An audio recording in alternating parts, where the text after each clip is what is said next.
Salut, c'est Alex. Dans cette nouvelle vidéo, j'aimerais bien partager avec toi 4 astuces, 4 méthodes que tu vas pouvoir utiliser pour littéralement booster ton storytelling.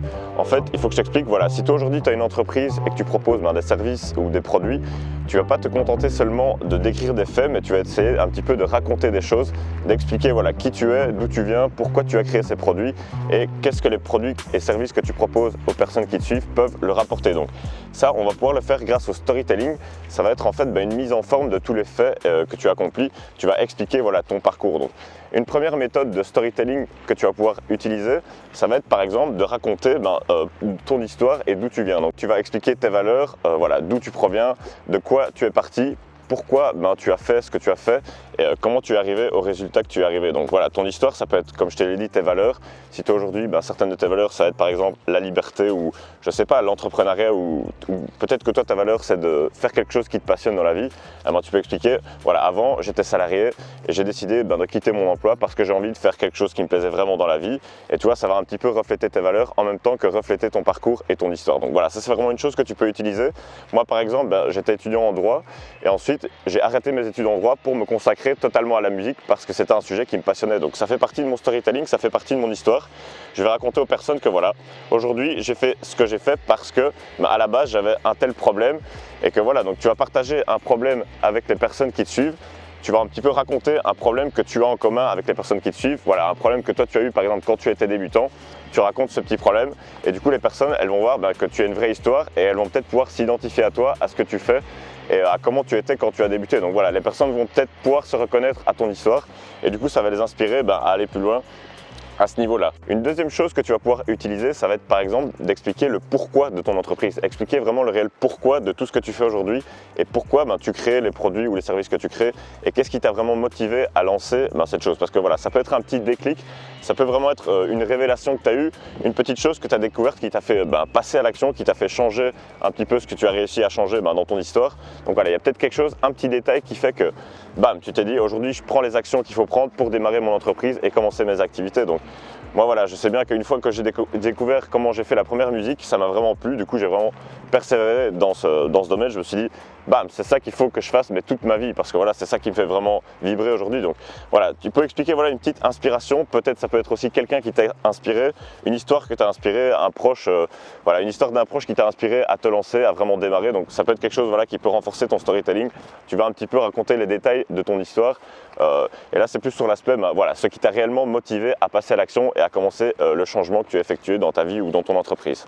Une troisième chose que tu vas pouvoir utiliser et mettre un petit peu en avant dans ton branding, dans ton storytelling, ça va être ta différence. Pourquoi est-ce que tu vas être différent d'une autre personne qui a fait plus ou moins la même chose? Donc là, il faut vraiment que tu arrives à identifier certains aspects, certaines caractéristiques de ta personne, de ton activité, qui font qu'en fait tu vas être différent. Donc ça peut se passer au niveau des choix, au niveau des valeurs, au niveau de la manière dont tu procèdes. Parce que je suppose qu'aujourd'hui dans ta thématique, tu dois sûrement avoir des concurrents qui font des choses plus ou moins similaires en fonction de leur spécialité. Et ce que tu vas pouvoir faire pour renforcer vraiment ton storytelling, ça va être de te différencier et de faire quelque chose de vraiment différent. Par exemple, si aujourd'hui tu te lances dans la nutrition et dans la perte de poids, je suppose que tu es au courant qu'il y a déjà un nombre immense de programmes qui vont proposer des régimes spéciaux avec du sport et ce genre de choses. Si toi aujourd'hui tu arrives avec quelque chose qui va dire je te propose de perdre du poids tout en mangeant sainement, en se faisant plaisir, parce que tu vas proposer des aliments sains, équilibrés, mais sans se prendre la tête, sans compter les calories et ce genre de choses, tu vois que c'est un angle qui va te permettre de différencier. C'est quelque chose qui va te permettre de te différencier de la masse et de faire quelque chose de peut-être plus agréable et qui va plus correspondre à tes prospects. Donc par exemple, aujourd'hui sur certains domaines, il y a des formations. Par exemple, dans ma thématique sur la musique, il y avait pas mal de formations, on va dire des écoles de musique et ce genre de choses. C'est des stages assez prenants de plusieurs semaines à plusieurs milliers d'euros. C'est quelque chose d'assez embêtant pour les personnes qui le suivent parce qu'ils ne veulent pas forcément spécialement avoir un diplôme. Ce qu'on veut avoir, c'est les compétences pour produire la musique. Et moi, ce que j'ai fait, c'est que je vais proposer seulement des formations qui vont intéresser les personnes. Par exemple, dans ma thématique, les personnes se demandent comment créer une bonne mélodie. Moi, je ne vais pas commencer à leur faire un cours de solfège traditionnel un petit peu embêtant parce que j'ai pas envie de faire ça, j'ai envie d'être différent, j'ai envie de faire quelque chose qui va plus aider les personnes qui me suivent. Moi, ce que je leur ai fait, c'est une méthode complète pour créer une mélodie assez simplement. Je vais vraiment leur donner la chose la plus pertinente qui va pouvoir les aider à faire ce qu'ils ont envie de faire et à résoudre leurs problèmes. Donc toi, c'est peut-être pareil aujourd'hui dans ta thématique. Si tu fais quelque chose qui va aider les personnes ou que tu as un produit ou un service que tu vends, tu peux essayer de te différencier, que ce soit au niveau de la forme de ce que tu vas vendre ou de la manière dont cela a été conçu. Donc voilà, il y a aussi pas mal de différenciation dans l'alimentation, comme je disais, avec tout ce qui concerne le bio, le commerce équitable, etc. C'est aussi une manière de faire quelque chose de plus différent qui va pouvoir aider au mieux les personnes ciblées en fait dans cette optique, dans cette vision-là. Donc typiquement les personnes qui sont intéressées par l'alimentation bio, tu comprends bien que si on leur vend des produits bio, ils vont être plus aidés, plus intéressés que si c'était des produits normaux. Donc voilà, pour toi aujourd'hui ça peut être une manière de renforcer ton storytelling en t'axant vraiment sur la différenciation et ce qui fait qu'en fait tu es différent. Et en même temps, on va expliquer voilà, le pourquoi de ton entreprise parce que ça va faire partie des choix et des valeurs fondamentaux de ton entreprise.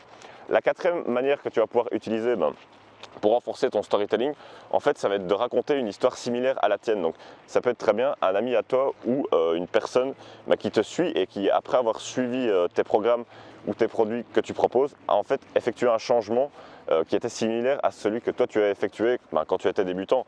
Parce que voilà, si aujourd'hui tu aides des personnes, comme je te l'ai dit, dans la première étape, le mieux c'est de raconter au début ton histoire et ton changement, ta métamorphose, je veux dire, le changement que tu as effectué dans ton entreprise ou dans ton business.